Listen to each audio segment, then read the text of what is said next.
तुमच्या पूर्ण अधिकार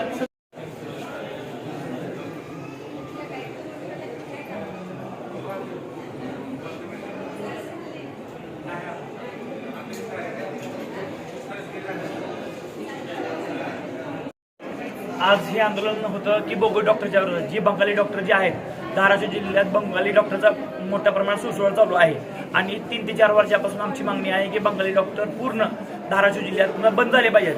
त्याच्या विरोधात आम्ही कमीत कमी 8-10 आंदोलन केलेले आहेत, आत्मदान आंदोलन केलेलं आहे, ठिय्या आंदोलन केलेले आहेत, रस्ता रोको आंदोलन केलेले आहेत आणि अमर उपोषण पण आंदोलन केलेले आहे। थातुरमथुर आत्तापर्यंत आम्हाला उत्तर मिळाले आहेत, कुठलीही कारवाई झाली नाही।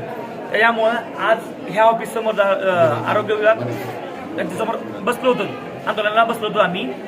त्या आंदोलनासाठी आम्हाला लिहून दिलं आहे की त्यांनी की पुढच्या 3 तारखेपर्यंत पुढच्या एक महिन्यात कमीत कमी धाराशिव जिल्ह्यातले 50 ते 60% दवाखाने जे बोगस दवाखाने आहेत ते आम्ही बंद करू असं आश्वासन दिल्यामुळं आम्ही बंद झाले। आणि 3 तारखेला जर त्यांनी बंद नाही केले तर आम्ही अधिकाऱ्याच्या तोंडाला काळं फासू आणि ऑफिसला कुलूप लावू। पुढचं आंदोलनाची दिशा ठरलेली आहे।